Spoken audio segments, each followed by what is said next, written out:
Vamos dar início, então, ao nosso encontro de estudos para o Livro dos Espíritos dessa noite. Hoje é dia 19 de abril, se eu não me engano é dia do índio, né? Se eu não estou errado. 19 de abril de 2023, uma quarta-feira, são 19 horas e 32 minutos na cidade de Jaú. Nós estamos transmitindo esse encontro de estudos em nome da Associação Jauense de Estudos Espíritas, aqui na cidade de Jaú, estado de São Paulo, Brasil. Nós estamos estudando do referido livro, o livro segundo, no seu capítulo 7º, Retorno à Vida Corporal. O item é o de número 3, Faculdades Morais e Intelectuais. A questão é de número 361. A pergunta de Kardec aos espíritos superiores é a seguinte: de onde vem para o homem as suas qualidades morais, boas ou más? Resposta: são as do espírito que está nele encarnado. Quanto mais puro é esse espírito, mais o homem é propenso ao bem. A pergunta de Kardec, em relação às qualidades morais do homem, a gente pode fazer uma associação de ideias com aquela afirmação que está na Bíblia, que o erro dos pais será pago pelos filhos, né? A tradução foi mal feita, não é? E não é que o erro dos pais será paga pelos filhos, mas na segunda ou na terceira geração, ou seja, pelos pais mesmo. Segunda ou terceira geração, eles já vão estar reencarnados, então eles mesmos serão responsáveis pelos seus próprios erros. Então, o que os espíritos responderam aqui é exatamente isso. A encarnação de um espírito mais evoluído, um progresso maior, será de um bom espírito. O contrário é a mesma coisa. Se ele for tem um progresso maior, for um espírito mais puro, ele será propenso ao bem. E, evidentemente, ao contrário, é o que define um espírito mau, um espírito perverso, um espírito que não leva em consideração os valores morais, né? É disso que ele está falando aqui. A questão de número 361, Kardec pergunta o seguinte: parece resultar daí que o homem de bem é a encarnação de um bom espírito e o homem vicioso adeu um mau espírito? Resposta: sim. Mas dize antes que é um espírito imperfeito, pois de outra forma se poderia crer nos espíritos sempre maus, a que chamais demônios. Na acepção moderna da palavra demônio, né, tem o significado de espírito perverso, o que não é verdadeiro. Na origem, demônio, do grego, demon, significa espírito. Então não tem nada a ver com espírito perverso. Mas na acepção moderna da palavra, demônio significa um espírito perverso, né? Então, o fato do espírito ser imperfeito é sempre temporário, nunca é definitivo. O espírito ele está sujeito a uma lei, que é a lei de progresso, né, que faz com que ele progrida. Ou que ele, ao longo das suas encarnações, vá se aperfeiçoando. Assim que, num determinado momento, ele deixa de ser um espírito perverso, um espírito ruim, um espírito imperfeito, para se tornar um bom espírito. Isso acontece com todos nós, indistintamente. Há aqueles que chegam mais rápido a esse resultado, porque se empenham mais. E há aqueles que demoram um pouco mais para atingir esse resultado, porque não levaram muito em consideração os conselhos que recebeu, as suas intuições, os pensamentos íntimos que tem a respeito da existência de Deus, da imortalidade da alma, etc., relegando isso para segundo plano, não é? A gente nota muito isso no nosso mundo, onde as pessoas são extremamente materialistas e não levam em consideração a imortalidade da alma, por exemplo, e nem as consequências dos seus atos. Muitos dizem, eu não quero saber se há consequência ou se não há consequência, porque eu quero saber do dinheiro no meu bolso e fim de conversa, né? Muitos raciocinam, infelizmente, assim, e acabam, naturalmente, observando essas consequências depois de desencarnado, onde ele vai se dar conta de que era verdadeiro, não é? Tanto a existência de Deus, como a imortalidade da alma, como a consequência dos seus atos.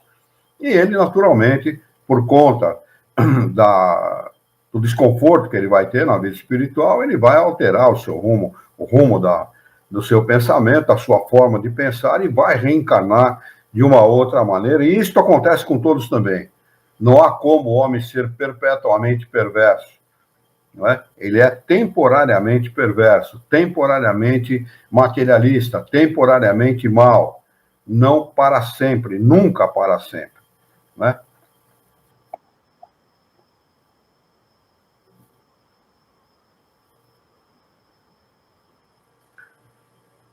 Olha, há o materialismo em diversos graus, né, Alexandre? O materialismo ele existe em diversos graus. Mesmo aqueles que estudam a doutrina espírita, de certa forma, procuram, de alguma maneira, e isso é necessário fazer, preservar os seus bens materiais. Porque ele sabe que aqui nesse mundo ele depende dos bens materiais. Então ele tem que saber administrar os seus bens para não... Aliás, o mais importante é saber administrar, porque possuir não é difícil. O difícil é você administrar os seus bens. Né? E ele é obrigado a fazer isso porque ele depende temporariamente deles. Depois de desencarnado, não. Não vai levar esses bens para a vida espiritual, vai ser forçosamente obrigado a deixá-los por aqui, né? E ele vai vivenciar a vida espiritual sem a necessidade de nenhum desses bens, títulos, tudo aquilo que ele conquistou aqui na Terra não é levado em consideração na vida espiritual. Mas, de qualquer maneira, a gente tem que considerar o seguinte, há sempre um raciocínio a ser feito, que muitas pessoas não fazem esse raciocínio, é de que o espírito, nós somos os espíritos que fomos promovidos de um mundo imperfeito, de um mundo primitivo, não é, melhor dizendo, para um mundo de expiação e provas. No mundo primitivo, o espírito praticamente não tem vida espiritual. Ele desencarna e reencarna rapidamente, porque ele precisa desenvolver a sua inteligência. Uma vez desenvolvida a inteligência, ao nível de permitir que ele seja promovido para um mundo de expiação e provas, ele vai reencarnar nesse mundo, vai aprender mais ainda, não é? Vai ter um pouco mais de vida espiritual, né? Mas nas primeiras existências desse mundo, a sua vida espiritual será bastante curta também, não é? Então, quem vem do mundo primitivo para o nosso mundo, ele tem pouco tempo de vida espiritual, ele conhece muito pouco da vida espiritual, embora ele tenha intuição a esse respeito. Criam totens, criam imagens, criam estatuetas para adorar, né? Tudo isso é intuição que o homem tem a respeito da existência da divindade, de Deus. Muitas vezes colocam esta divindade em outros homens, considerando outros homens que eles elegem como deuses, né?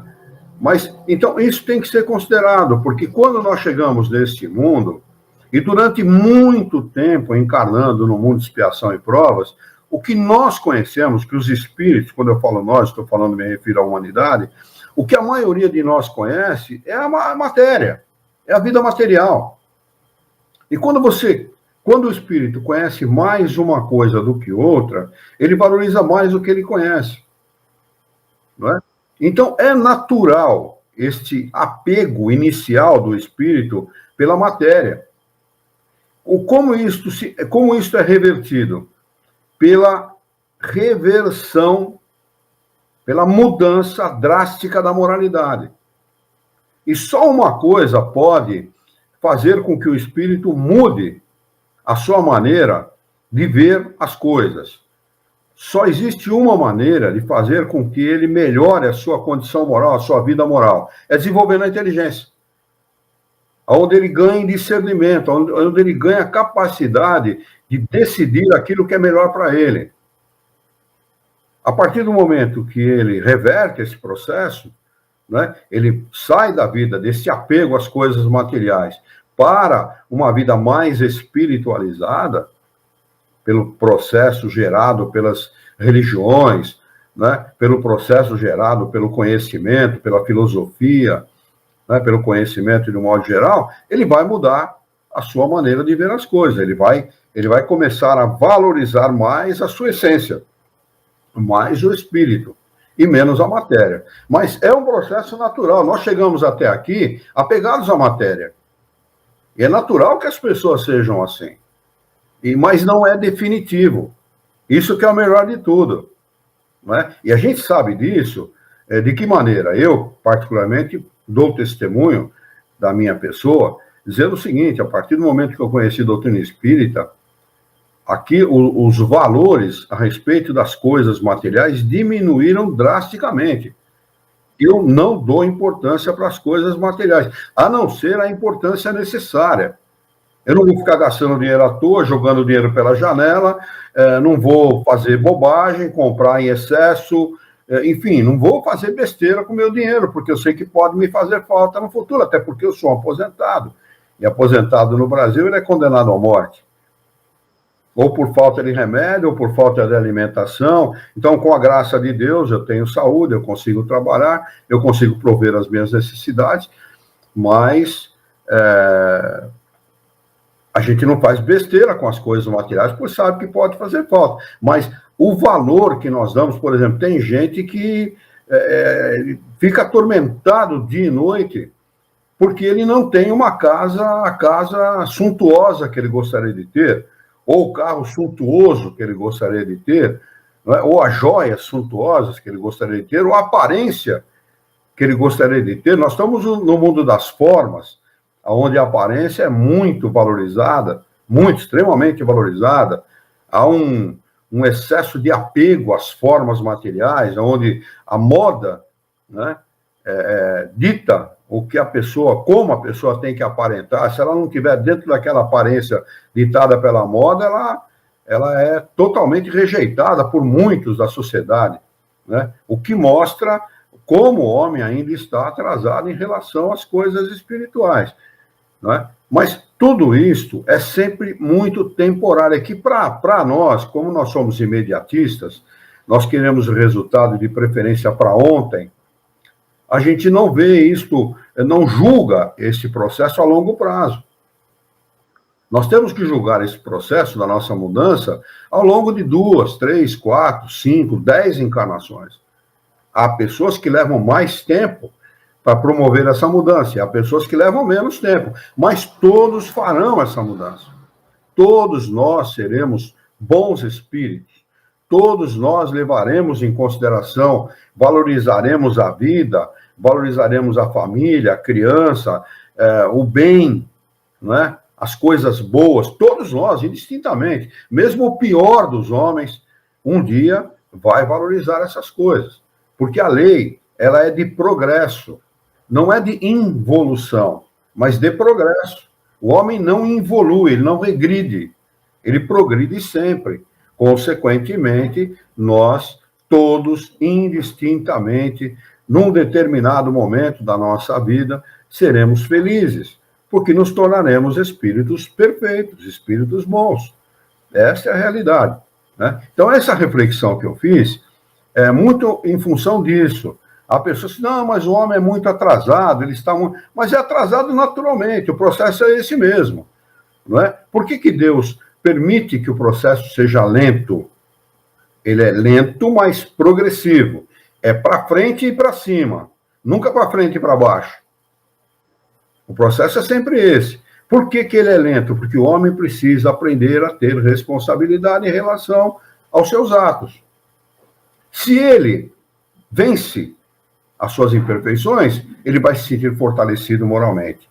Se ele erra, se ele comete equívocos, ele vai se sentir enfraquecido moralmente. Isso, olha, é facílimo de nós constatarmos. Existe um programa, num canal aí, desses canais pagos aí, chama ID. Né? Eles têm um programa lá chamado As Piores Prisões do Mundo. É só assistir um programa daquele e ver como aqueles seres que estão aprisionados nessas prisões se comportam, ou que eles pensam, né? Uns se revoltam e não têm arrependimento nenhum a respeito do que fizeram. E outros, a primeira coisa que ele fala, eu estou arrependido, eu gostaria de não ter feito o que eu fiz. Né? Então, isso demonstra claramente o processo pelo qual todos nós passamos indistintamente, porque somos filhos de um Deus que nem condena e nem perdoa. Ele ama e ele permite aos seus filhos que façam as suas experiências. É para isso que nós estamos aqui, fazer experiências e acumular conhecimento. Um espírito que passa por um processo doloroso, por uma encarnação dolorosa, como é o caso desses nossos irmãos, marginais, homicidas, traficantes de drogas, usuários de drogas, dá pena o que está acontecendo. Tem uma droga nova no Brasil chamada K9, eu não sei se você já tomou conhecimento. É um processo doloroso, as pessoas viram verdadeiros zumbis.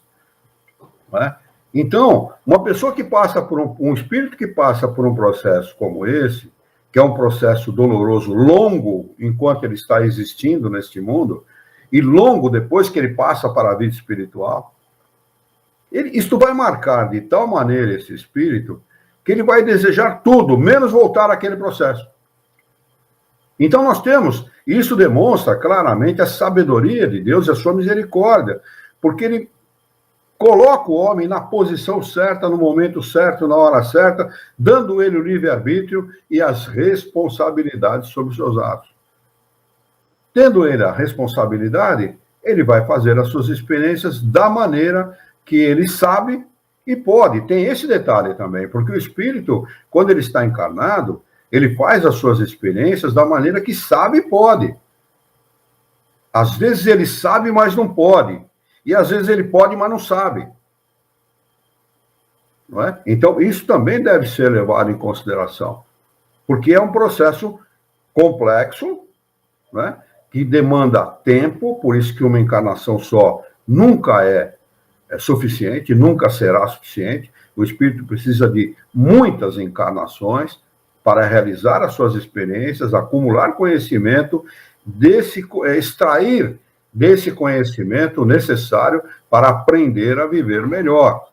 Isto é necessário, não há como ser de outra forma. Quantos irmãos nossos, quantos jovens não se perdem nesse caminho, no descaminho do crime, no descaminho das drogas, no descaminho de comportamentos irresponsáveis? Quantas não se perdem? Quantos não se perderam? Eu conheci tantos que se perderam no descaminho do álcool, por exemplo. Não é? Eu já contei essa história para você. Eu tinha uma pessoa que eu chamava de tio, não era meu tio, mas como a gente era ensinado a respeitar o próximo, os mais velhos, eu chamava de tio. Né? E o tio Zé, uma última vez que eu encontrei com ele, um pouquinho antes dele desencarnar, ele era um senhor já de uns 70 e poucos anos de idade, e ele estava... foi num sábado que eu encontrei com ele, e no dia seguinte ele ia receber a medalha de 50 anos de abstinência de álcool. Não é? Era um homem que não tomava Guaraná, para que o Guaraná não lembrasse a champanhe, para que não se recordasse da champanhe. Então, olha o processo doloroso que esse espírito deve ter vivenciado nesta encarnação para deixar o álcool. Quer dizer, certamente vai reencarnar, se já não reencarnou, vai reencarnar querendo ver qualquer coisa na sua frente, menos álcool. Então, este é o processo, é disso que ele está falando aqui. Nós todos vamos progredir e nós todos seremos bons espíritos. Esse processo da maldade, da violência, da crueldade é sempre temporário, vale para todos os espíritos do universo. Não só para os da Terra, mas para todos aqueles que habitam o universo.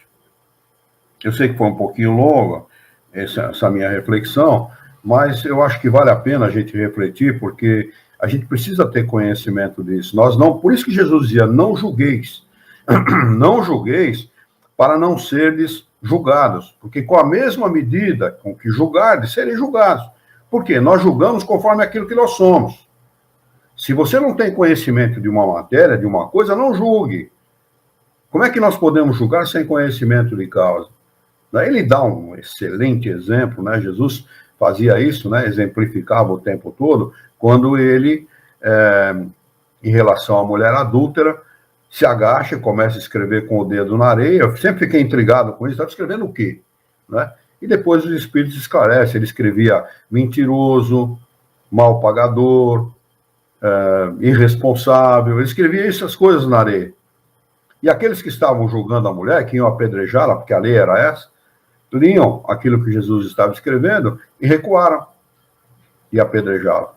Começaram a sair, e conta a história que começou a sair pelos mais velhos, depois os mais novos, né? E depois, quando todo mundo tinha saído, disse: olha, se ninguém te condenou, não vou ser eu a te condenar. Vai e não peques mais, para que não te suceda pior, né? Então, é assim que nós devemos ver. Nós não temos o direito de julgar, ainda que nós sejamos superiores moralmente, porque a gente não sabe o que aquele espírito está vivenciando.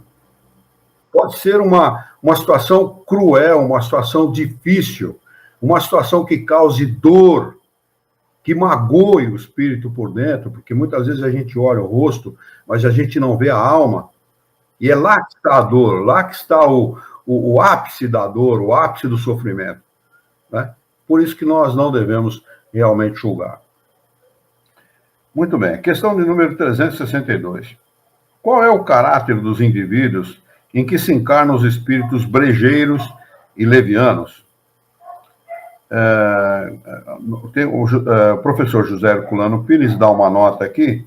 Ele diz que no original está escrito esprit follet e léger, que significa, alguns traduzem por duendes, porque em francês, esprit follet é duende.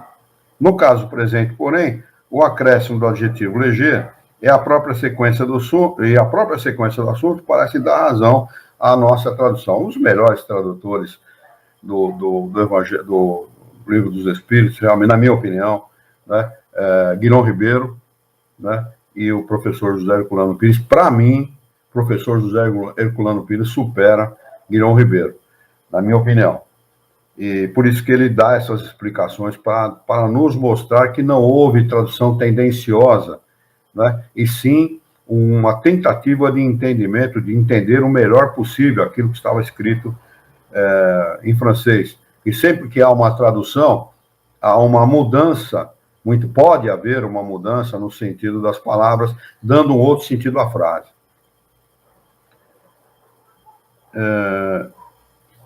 Eles respondem o seguinte a respeito dessa seguinte: são estovados, espertos e algumas vezes seres malfazejos. Questão de número 363. Os espíritos têm paixões estranhas à humanidade? São diferentes? As paixões dos desencarnados diferem das paixões humanas? Essa é a pergunta que Kardec está fazendo. Resposta: não. Se assim fosse, vós também as teríeis. Por quê? Somos espíritos encarnados. As mesmas paixões, as mesmas dificuldades, os mesmos sentimentos que nós temos, têm os espíritos. A mesma, não existe diferença nenhuma. Nós somos espíritos encarnados, né? Então, nós estamos encarnados temporariamente. A nossa verdadeira vida é a vida espiritual, é a vida fora da matéria, né? Questão de número 364. Pergunta: é o mesmo espírito que dá ao homem as qualidades morais e as da inteligência? É o espírito lá que estava desencarnado. Quando ele encarna, ele vai dar àquele corpo as qualidades morais e de inteligência que aquele espírito teria? A resposta: seguramente que é o mesmo. E na razão do grau que tinha chegado. Ou seja, na razão da sua evolução em encarnação precedente. O quanto ele progrediu, o quanto ele estudou, o quanto ele acumulou de conhecimento, vai refletir no ser que ele toma, no corpo que ele toma, para viver uma nova experiência. Exatamente a mesma, né? Ele diz assim: o homem não tem em si dois espíritos. É um só, um único, indivisível. Nós somos, como Criador, seres indivisíveis. O que nos difere do Criador é que ele é Criador e nós somos criaturas. Nós temos início, mas não teremos fim. O Criador é o ser incriado, inteligência suprema do universo, que não está no universo, não está na sua criação, está fora dela. É isso que nos difere dele, não é? Mas não existem dois espíritos iguais no universo. Somos seres diferentes em tudo, na maneira de pensar, na maneira de ser, na maneira de fazer, na maneira de refletir as nossas ideias, na maneira de reagir àquilo que nos atinge. Enfim, nós somos seres distintos uns dos outros, somos individualidades. Questão de número 365. Por que o homem mais inteligente, porque os homens, está no plural, os homens mais inteligentes, que revelam um espírito superior neles encarnados, são, às vezes, ao mesmo tempo, profundamente viciosos? Pergunta de Kardec é extremamente inteligente, né? Por quê? Se eles são inteligentes, e a inteligência traz o discernimento, por que eles caem no vício com tanta facilidade? Se deixam seduzir pelas coisas materiais e adentram esse mundo material, como diz o caipira aqui em Jaú, enfia o pé na jaca com tudo, né? Por que o espírito se permite isso, tendo a inteligência que tem? Resposta dos espíritos superiores, e atentem para ela. É que o espírito encarnado não é bastante puro. E o homem cede à influência de outros espíritos ainda piores. Ele recebe essa influência porque caminha por descaminhos, atrai para junto de si espíritos piores do que ele e cede à influência deles. Experiência. Nós vivemos experiências. Eles continuam respondendo. O espírito progride numa marcha ascendente para cima, insensível. Ele vai progredindo para cima, mas às vezes o progresso é tão lento, é tão pouco o progresso realizado, que ele é imperceptível, é insensível. Mas o progresso não se realiza simultaneamente em todos os sentidos. Num período, ele pode avançar em ciência, no outro, em moralidade. Então, tem espíritos que são, inclusive, neutros. Eles não se preocupam absolutamente se aquilo que ele está fazendo vai atingir as outras pessoas, vai causar mal, vai causar dor. Ele está preocupado com a ciência. Tem muitos assim. Ele não está nem aí com o andar da carruagem. Se aquilo que ele está... Ele quer saber de fazer progredir a ciência. Tanto que essa droga, K9, ela foi desenvolvida, essa que nós citamos, foi desenvolvida em laboratório, que é uma maconha sintética. Ela foi desenvolvida... Como é que é? A K9 é uma maconha sintética, que misturada com outras drogas leva à alucinação, acaba mexendo na capacidade motora da pessoa, a pessoa acaba tendo um problema sério e tal, né? Então, o cientista, quando ele está criando alguma coisa, ele não quer saber das consequências daquilo. A própria metanfetamina, que também é sintética, foi criada com outro propósito, né? Então, olha como é também a distorção dada pelo homem à própria ciência, utilizando o que a ciência cria para o bem com a utilização errada, com a utilização equivocada. Eu estou assistindo uma série no HBO Max, para quem se interessar, chama-se A Sete Palmos. É uma série, conta a história de uma família que tem uma funerária e tal, uma família norte-americana e tal, e ali se desenvolve o tema em cima desse quadro que eu falei. Mas é interessante como a indiferença moral do americano em relação às coisas de Deus, a compreensão que eles têm de Deus, da vida, da imortalidade da alma. Quando a gente tem o conhecimento espírita, você passa a analisar essas coisas também, né? Você analisa o contexto daquilo que acontece, também analisando o lado moral das coisas, as consequências morais. E a gente percebe também, nesse seriado que eu citei, A Sete Palmos, que esse seriado, ele é um seriado antigo, ele acontece em 2001, né?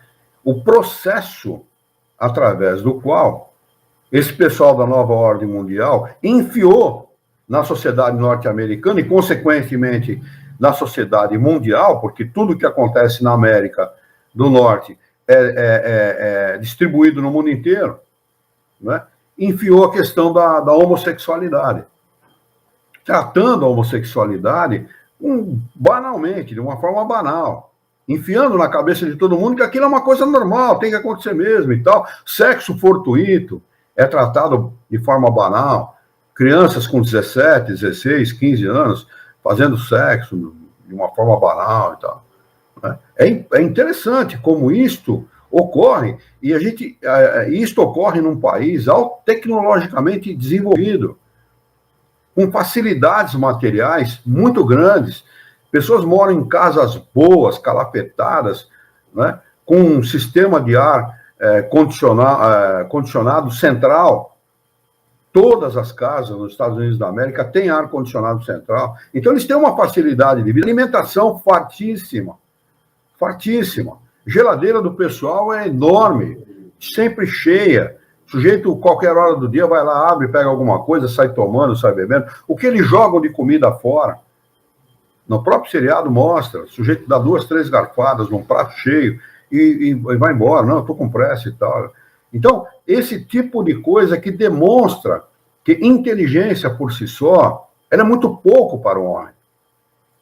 O homem precisa desenvolver a necessidade que isto não vai acontecer num futuro breve, num futuro próximo, mas isso provavelmente vai levar ainda alguns séculos. Nós precisamos desenvolver o ensino integral das coisas. O homem precisa ser ensinado desde criança de forma integral a respeito da vida material e da vida espiritual. Senão as facilidades, elas são tamanhas no mundo de hoje, e eu estou falando por mim também, não é? Apesar de nós vivermos num país muito mais pobre que os Estados Unidos da América, as facilidades que nós temos para viver hoje acabam afrouxando o caráter. No meu tempo de criança, não havia as facilidades que nós temos hoje. Mas nem perto disso. Nem perto. A mamãe, eu me lembro, nós morávamos numa casa de aluguel no bairro da Parada Inglesa, em São Paulo, na Zona Norte de São Paulo. A mamãe dividia um bife em 3 pedaços, deu um pedaço para cada filho e comeu arroz e feijão puro. Não é? Então, as facilidades, quando são demais e o homem não tem o necessário desenvolvimento moral para encará-las da maneira certa, acabam afrouxando o caráter a ponto da sociedade ficar dispersa nesse aspecto. Eles frequentam a igreja, mas não sabem muito bem porque lá estão. Eles dizem, eu acredito em Deus, mas não sabem muito bem porque acreditam, nem sabem quem é, ou se existe realmente. Passa a ser uma hipótese para essas pessoas a existência de Deus e a imortalidade da alma. Muitos não confiam, a maioria deles, uma boa parte deles, eu não sei se é a maioria, mas muitos não confirmam, não confiam na imortalidade da alma, acham que a vida acaba ali mesmo, com a morte e tal. Porque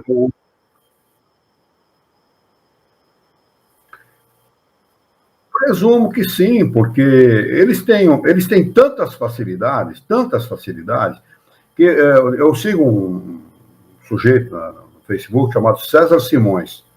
É um brasileiro, mora nos Estados Unidos há 20 anos, e ele fala muito das coisas que acontecem nos Estados Unidos. Ele é caminhoneiro. Ele foi para lá sem nada. Hoje ele tem casa, tem carro, tem moto, tem caminhonete, enfim, as coisas materiais lá. O sujeito trabalha, ele acaba conquistando, porque o dinheiro lá vale, e a mão de obra é muito bem paga, paga no valor que ela merece ser paga, né? E o César, ele falou, muita gente fala nos Estados Unidos que aqui tem miséria, tem pobreza, tem lixo. É verdade, ele falou, é verdade, tem mesmo. Mas vocês sabem quem são os mendigos aqui nos Estados Unidos? Não é latino, não é um imigrante, são os próprios americanos.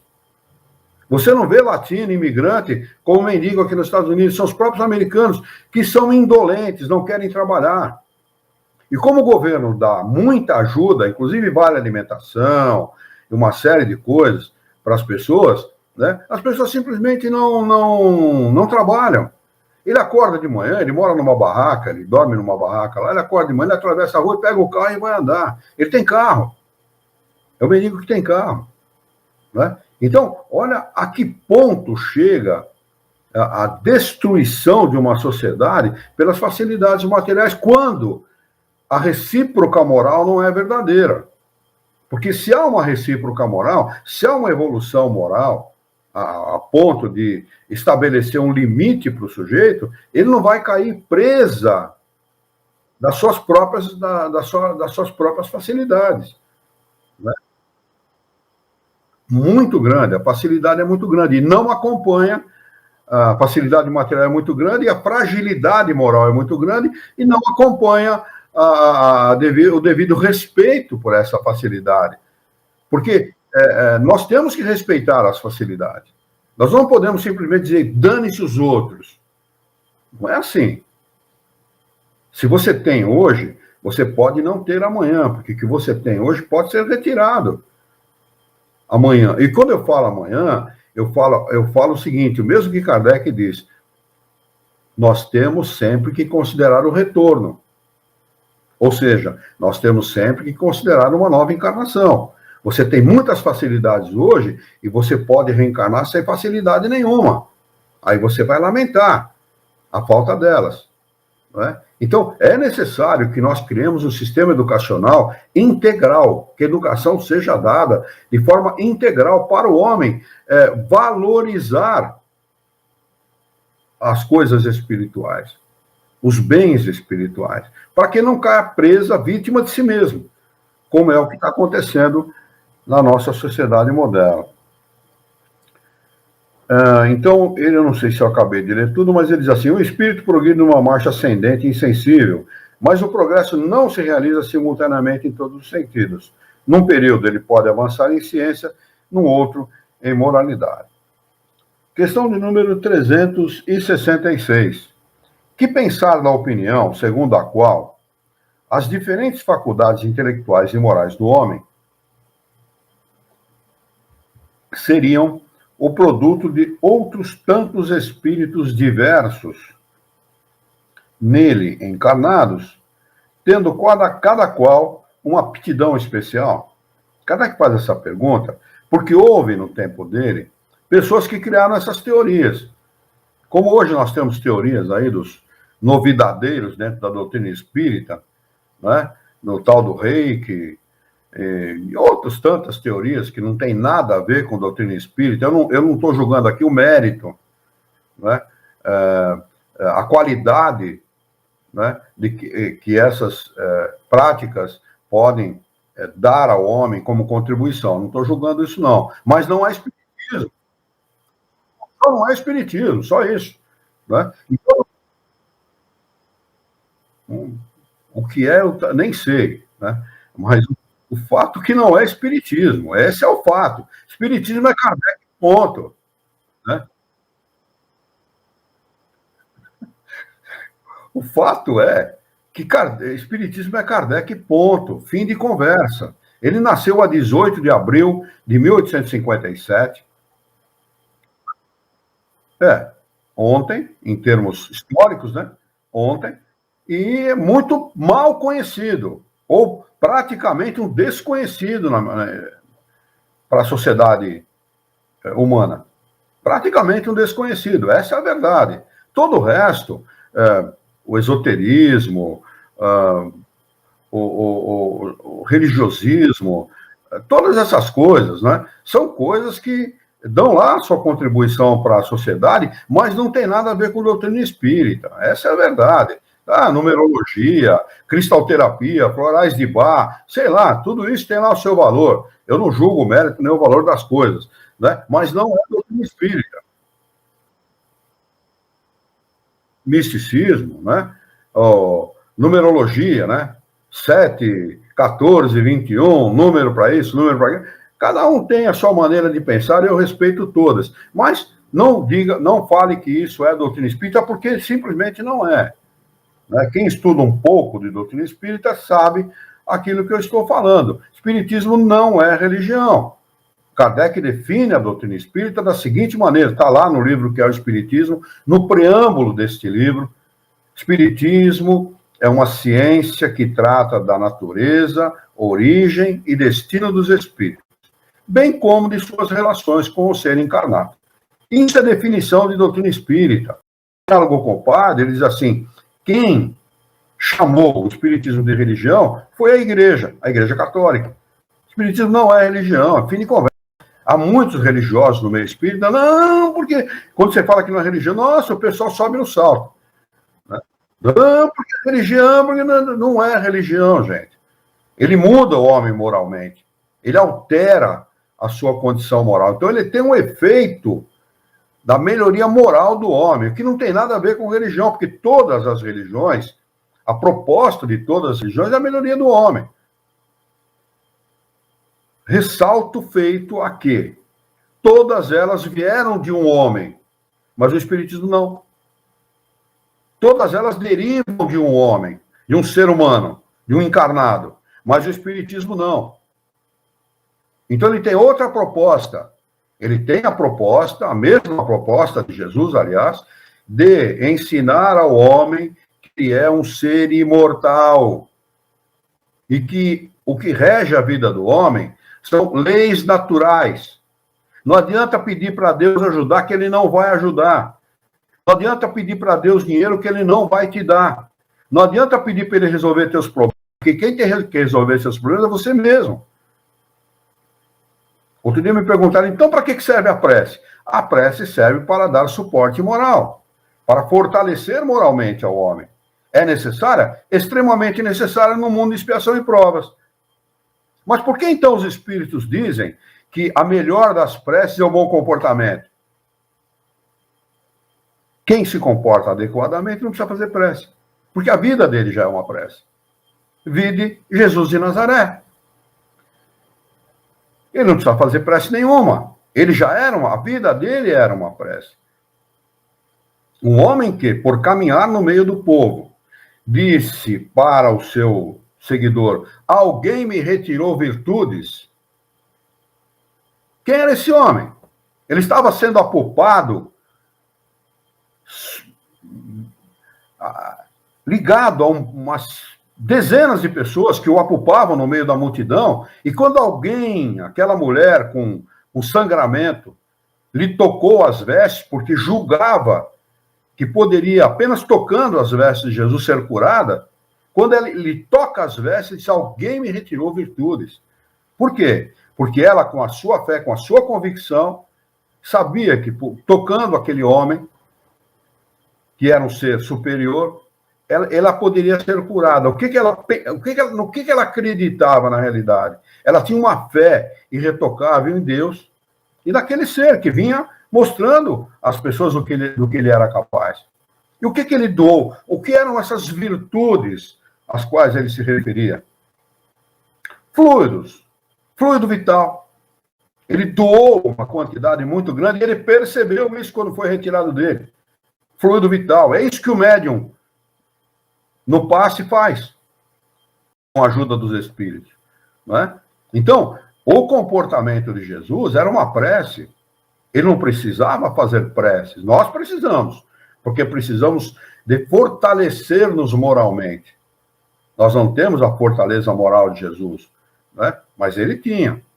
Então, este é o comportamento adequado para todos nós. Não é desnecessário o homem acreditar que ele, pedindo para Deus apenas, ele consegue alguma coisa.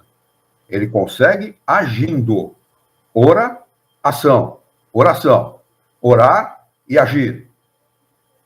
Né? Esta é a realidade dos fatos. Muito bem, a resposta dos espíritos a esta pergunta de Kardec é o seguinte. Refletindo-se a respeito, reconhece-se que é absurda. O espírito deve ter todas as aptidões. Para poder progredir, necessita de uma vontade única, Se o homem fosse uma mistura, um amálgama de espíritos, essa vontade não existiria. E ele não teria individualidade. Pois, na sua morte, todos esses espíritos seriam como um bando de pássaros escapos da gaiola.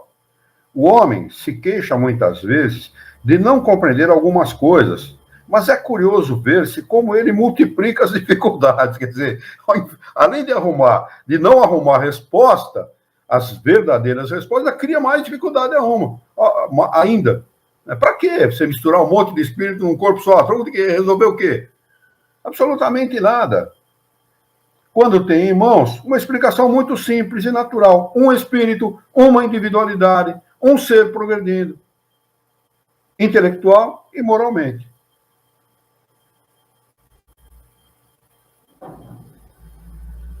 Onde é que eu estava aqui?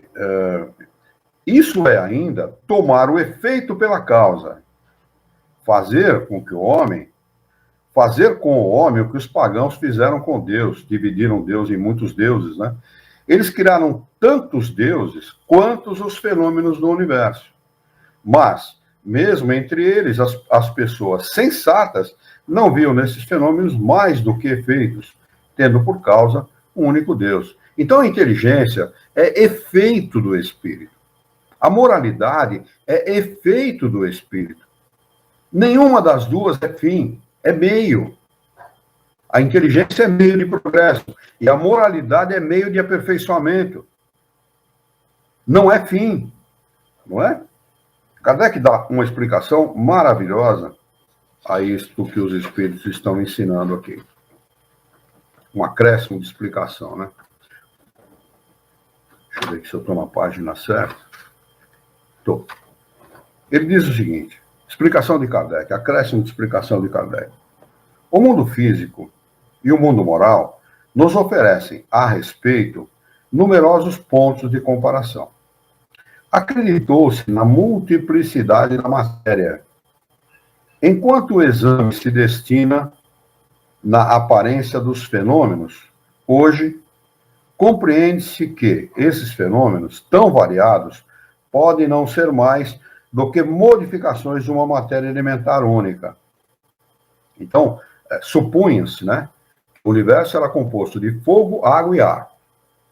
Eram os três elementos que compunham tudo.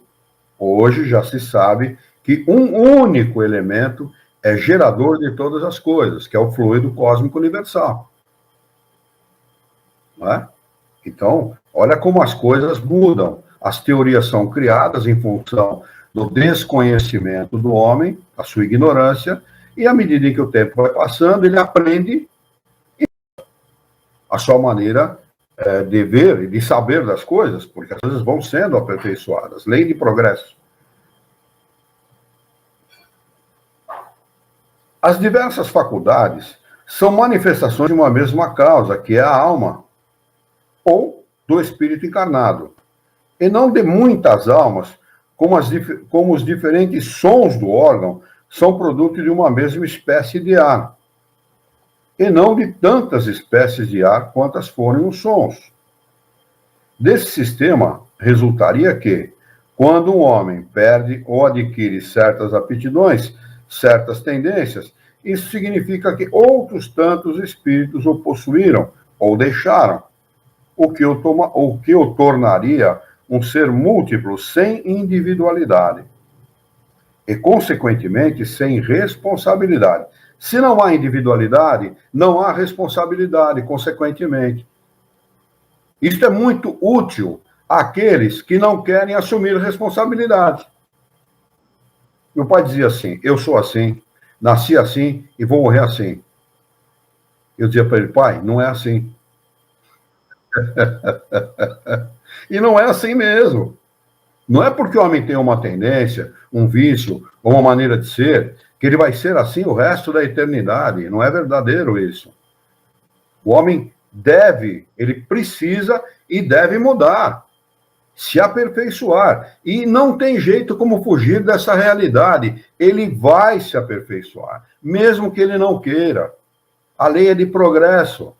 E é natural que hoje, coisas que nos fazem sofrer, serão motivos de risada, serão motivos de piada no futuro. Pô, como eu era burro, como eu era estúpido a respeito de determinadas coisas, né?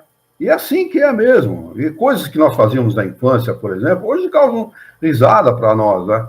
A minha irmã estava aqui, passou aqui o final de ano, o primeiro, o ano novo com a gente, e nós estávamos recordando que de criança a gente brigava por uma folha de alface, né? Ela gostava muito de alface, eu também sempre gostei muito de alface. Aliás, a gente consome 3 pés de alface por semana aqui em casa. A gente gosta muito de alface, sempre gostei muito de alface. Então, quer dizer, é puerilidade, né? Infantilidade de criança, que hoje é motivo de risada, é motivo de brincadeira, é motivo de lembranças agradáveis entre nós. E assim, isto vale para todas as coisas, porque à medida que o homem progride, ele vai amadurecendo a sua maneira de ver, amadurecendo a sua maneira de fazer, amadurecendo a sua maneira de entender o Criador, de entender a vida e, consequentemente, de entender outros seres humanos. Eu conheci uma pessoa, conheci pela televisão, né? Eu ouvi uma entrevista de um sujeito que ele falava 72 línguas e 4 ou 5 línguas mortas, não sei quantas línguas extintas e tal. Ele enumerou as línguas que ele falava fluentemente. Né? Fluentemente. Ele disse assim, não há como ser preconceituoso, ele falou. Porque quando você aprende a língua de alguém, você entende como ele pensa. Aquilo que a gente julga errado, quando você aprende a língua da pessoa, você fala que não é errado, não, ele está certo na maneira de pensar. Olha o que é o preconceito, se não o resultado de uma estupidez humana, de um atraso espiritual, de um atraso moral. Apenas isso. E os Estados Unidos, ele não conseguiu resolver até hoje a questão do seu preconceito contra a cor, por exemplo. Essa questão do negro nos Estados Unidos até hoje é motivo de briga, de discussão, de morte, de violência. Até hoje, pleno século XXI, o norte-americano ele não conseguiu resolver essa questão do preconceito, que gerou, inclusive, uma guerra civil entre eles. Né? A Guerra da Secessão foi gerada exatamente porque o norte queria e o sul não queria que os escravos fossem libertos. Os escravos eram negros, e negro para eles era sub-raça, subproduto da humanidade. E até hoje eles pensam dessa forma. No Mississippi, por exemplo, houve lá uma enchente, há pouco tempo atrás, questão de uns 4 ou 5 anos atrás, um pouco mais, e o governo federal foi atender o Mississippi lá não sei quantos meses depois, né? Porque é terra de negro. Né?